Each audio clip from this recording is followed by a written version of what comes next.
শুভেন্দুর পিএ হত্যার তদন্তে কমিটি গঠন, পরিকল্পিত অভিযোগ বিজেপির, তৃণমূলের নিন্দা, ভোটের ফল নিয়ে আইনি লড়াইয়ের হুঁশিয়ারি মমতার। যুদ্ধ বন্ধের দ্বারপ্রান্তে ইরান যুক্তরাষ্ট্র, এক সপ্তাহের মধ্যে চুক্তির আশাবাদে ট্রাম্পের, লেবাননে ফের ইসরায়েলের হামলা। ফ্লোরিডায় নিহত শিক্ষার্থী বৃষ্টির প্রথম জানাজা সম্পন্ন, 9 মে দেশে পৌঁছাবে মরদেহ, তদারকি করছে ওয়াশিংটনের বাংলাদেশ দূতাবাস।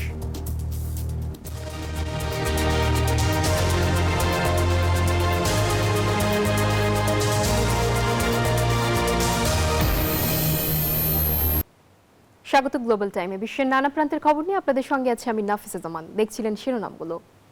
পশ্চিমবঙ্গের রাজনীতিতে নতুন করে উত্তাপ ছড়িয়েছে শুভেন্দু অধিকারীর ঘনিষ্ঠ ও ব্যক্তিগত সহকারী চন্দ্রনাথ রথ হত্যাকাণ্ড। বিজেপির অভিযোগ, তাকে পরিকল্পিতভাবে হত্যা করা হয়েছে। ঘটনা অনুসন্ধানে গঠন করা হয়েছে বিশেষ তদন্ত কমিটি, যেখানে পুলিশের পাশাপাশি কাজ করবে সিআইডিও। সীমান্তে বাড়ানো হয়েছে নজরদারি। এদিকে এই হত্যাকাণ্ডের নিন্দা জানিয়ে সুষ্ঠু তদন্ত দাবি করেছে তৃণমূল কংগ্রেস। বুধবার রাতে কলকাতা থেকে ফেরার পথে মধ্যম গ্রামের দোহারি এলাকায় দুর্বৃত্তদের হামলার শিকার হন চন্দ্রনাথ রথ। তার গাড়ি লক্ষ্য করে কয়েক রাউন্ড গুলি চালানো হয়। বুকে 3টি গুলিবিদ্ধ হয়ে অতিরিক্ত রক্তক্ষরণেই ঘটনাস্থলেই মৃত্যু হয় তার। নিজের ব্যক্তিগত সহকারীকে হামলার এ ঘটনাকে রীতিমতো ছক কষে ঠান্ডা মাথার হত্যা বলে মন্তব্য করেছেন শুভেন্দু অধিকারী। এর পেছনে রাজনৈতিক উদ্দেশ্য থাকতে পারে বলেও সন্দেহ তার। তবে পুলিশি তদন্তের উপর ভরসা রেখে দলের নেতাকর্মীদের আইন হাতে তুলে না নিয়ে শান্ত থাকার আহ্বান জানান এই বিজেপি নেতা। এদিকে চন্দ্রনাথ রথ হত্যাকাণ্ড অনুসন্ধানে বিশেষ তদন্ত কমিটি গঠন করেছে রাজ্য পুলিশ। কমিটিতে রাজ্য পুলিশের পাশাপাশি সিআইডি কর্তারা রয়েছেন। এই ইস্যুতে সীমান্ত এলাকায় নজরদারি বাড়িয়েছে বিএসএফ। লক্ষ্য, জড়িতরা যেন সীমান্ত দিয়ে পালাতে না পারে।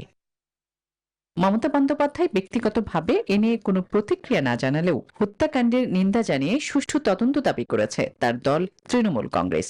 জোর করে দখল করে যদি কেউ মনে করে যে আমি কি রেজিগনেশন দিতে হবে, নো, নট দ্যাট। এদিকে এখনো পদত্যাগ না করার সিদ্ধান্তে অনড় মমতা বন্দ্যোপাধ্যায়। উল্টো তাকে বরখাস্ত করা হোক এমন চ্যালেঞ্জও ছুড়েছেন তিনি। পাশাপাশি ভোট ডাকাতির অভিযোগে নির্বাচনের ফলকে চ্যালেঞ্জ করে সুপ্রিম কোর্টে যাওয়ার ঘোষণাও দিয়েছেন তৃণমূল নেত্রী। শনিবার অনুষ্ঠেয় নতুন রাজ্য সরকারের শপথ নিয়ে ব্যস্ত বিজেপি। শুক্রবার বিকেলে নবনির্বাচিত বিধায়কদের নিয়ে বিজেপির পরিষদীয় দলের প্রথম বৈঠক হওয়ার কথা রয়েছে। ধারণা করা হচ্ছে ওই বৈঠকেই কেন্দ্রীয় স্বরাষ্ট্রমন্ত্রী অমিত শাহ আনুষ্ঠানিকভাবে ঘোষণা করবেন নয়া মুখ্যমন্ত্রীর নাম। আসমাতুলি, নিউজ 24। দ্বিতীয়বার বৈঠক করেও সরকার গঠনে রাজ্যপালের ইতিবাচক সাড়া পাননি তামিলনাড়ুর বিধানসভা নির্বাচনে সবচেয়ে বেশি আসন পাওয়া টিভিকে প্রধান থালাপতি বিজয়। ফলে রাজ্যের মুখ্যমন্ত্রী হিসেবে থালাপতির শপথ অনিশ্চিত হয়ে পড়েছে। রাজ্যপালের সাফ কথা, টিভিকে সরকার গঠনে প্রয়োজনীয় 118 আসন স্পর্শ করতে হবে। এ নিয়ে আদালতের দ্বারস্থ হওয়ার কথাও ভাবছেন বিজয় থালাপতি। তামিলনাড়ুতে সরকার গঠন নিয়ে নাটকীয়তা চলছেই, বাড়ছে অনিশ্চয়তা। প্রথমবার নির্বাচনে অংশ নিয়েই 108 আসনে জয় পায় অভিনেতা রাজনীতিবিদ থালাপতি বিজয়ের দল টিভিকে। এরপর থেকেই জোট গঠনে চলছে টিভিকে দৌড়ঝাঁপ। শর্ত সাপেক্ষে কংগ্রেসের সমর্থনে আসনের অঙ্ক দাঁড়ায় 2013-তে। তা নিয়ে নতুন সরকার গঠনে রাজ্যপালের কাছে যান থালাপতি।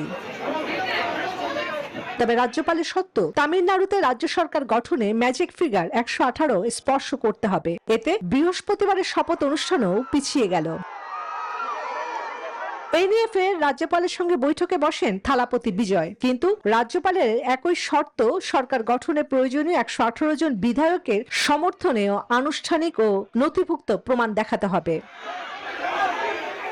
এক্ষেত্রে এআইএডিএমকে সঙ্গে জোট করাই হতে পারে সবচেয়ে ভালো বিকল্প, বলছে দেশের রাজনৈতিক বিশ্লেষকরা। তারা বলছেন, টিভিকে জোট গঠন করতে না পারলে রাজ্যপাল নবনির্বাচিত বিধানসভা স্থগিত করতে পারেন এবং কেন্দ্রকে রাষ্ট্রপতি শাসন জারির সুপারিশও করতে পারেন। এতে নতুন করে নির্বাচন অনুষ্ঠিত ছাড়া বিকল্প থাকবে না। এই পরিস্থিতিতে গুঞ্জন উঠেছে বিজয় থালাপতি আদালতের দ্বারস্থ হওয়ার কথা বিবেচনা করছেন। চন্দ্রা, নিউজ 24। যুক্তরাষ্ট্র ও ইরানের মধ্যে চলমান উত্তেজনা নিরসনে একটি চুক্তির সম্ভাবনা প্রবল হয়ে উঠেছে। মার্কিন প্রেসিডেন্ট ডোনাল্ড ট্রাম্প জানিয়েছেন, এক সপ্তাহের মধ্যেই তেহরানের সঙ্গে সমঝোতা হতে পারে। প্রস্তাবিত 14 দফার ওই খসড়াটি এখনও নিবিড়ভাবে পর্যালোচনা করছে ইরান। তবে এই কূটনৈতিক তৎপরতার মাঝেই ওমান উপসাগরে ইরানি পতাকাবাহী জাহাজে গোলাবর্ষণ করেছে মার্কিন সামরিক বাহিনী। অন্যদিকে যুদ্ধবিরতির পর প্রথমবারের মতো বৈরুতের দক্ষিণ উপকণ্ঠে হামলা চালিয়েছে ইসরায়েলও। অবশেষে স্থায়ী চুক্তির পথে হাঁটছে ওয়াশিংটন ও তেহরান। বুধবার মার্কিন প্রেসিডেন্ট ডোনাল্ড ট্রাম্প জানালেন, যুদ্ধ নিরসনে এক সপ্তাহের মধ্যেই একটি সমঝোতা চূড়ান্ত হতে পারে। পরমাণু কর্মসূচি স্থগিতের শর্তে আলোচনা ভালোভাবে এগোচ্ছে বলে আশা প্রকাশ করেন তিনি। 14 দফার প্রস্তাবিত সমঝোতা স্মারকটি বর্তমানে পর্যালোচনা করছে ইরান সরকার। চূড়ান্ত সিদ্ধান্ত পাকিস্তানের মাধ্যমে ওয়াশিংটনকে জানানো হবে। তবে নিজেদের অধিকার রক্ষার বিষয়ে কোনো আপোষ করবে না বলে সতর্ক করেছে তেহরান। তবে এই ইতিবাচক আলোচনার আগেই ওমান উপসাগরে ইরানি পতাকাবাহী বাণিজ্যিক জাহাজে গোলাবর্ষণ করেছে মার্কিন নৌবাহিনী। সেন্ট্রাল কমান্ড জানায়, অবরোধ অমান্য করায় গোলা ছুড়ে জাহাজটির রাডার ব্যবস্থা পুরোপুরি অকেজ করে দেওয়া হয়। এরই মধ্যে ইরানও দাবি করেছে, হরমুজ প্রণালীর উপর একটি গোয়েন্দা ড্রোন ভূপাতিত করেছে তারা।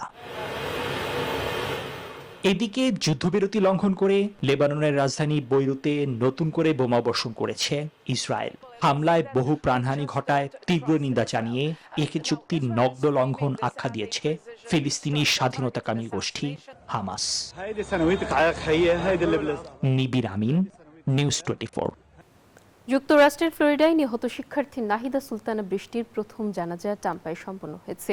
আজ অরল্যান্ডো বিমানবন্দর থেকে এমিরেটসের ফ্লাইটে তার মরদেহ ঢাকার উদ্দেশ্যে পাঠানো হবে। আগামী 9 মে সকালে মরদেহটি ঢাকায় পৌঁছানোর কথা রয়েছে। নিহত শিক্ষার্থী জামিল আহমেদ লিমন ও নাহিদা সুলতানা বৃষ্টির মরদেহ দেশে আনার সম্পূর্ণ ব্যয় বহন করছে সরকার। পুরো বিষয়টি তদারকি করছে ওয়াশিংটনের বাংলাদেশ দূতাবাস। এদিকে লিমন ও বৃষ্টিকে 9 মে মরণোত্তর পিএইচডি ডিগ্রি দেওয়ার সিদ্ধান্ত নিয়েছে ইউনিভার্সিটি অফ সাউথ ফ্লোরিডা।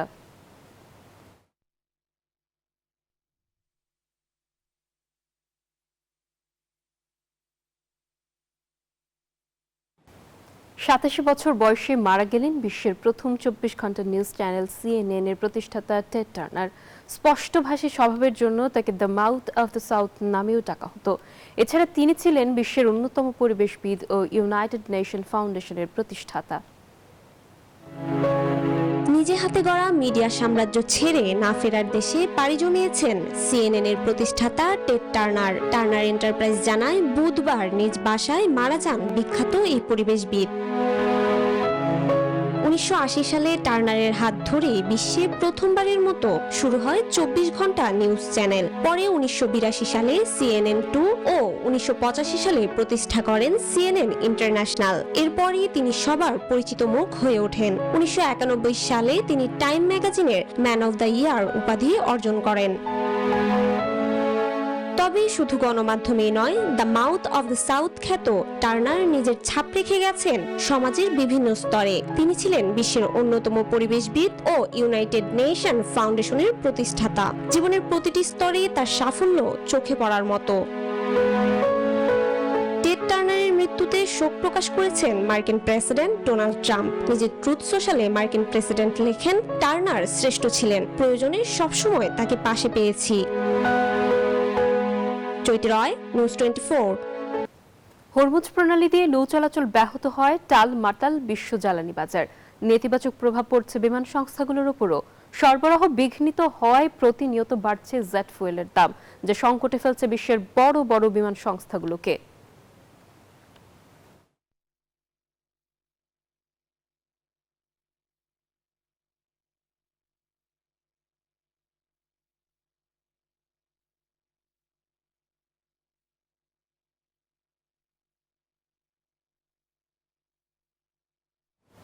আর এই ছিল গ্লোবাল টাইমের এখনকার আয়োজনে। এতক্ষণ সঙ্গে থাকার জন্য সবাইকে ধন্যবাদ।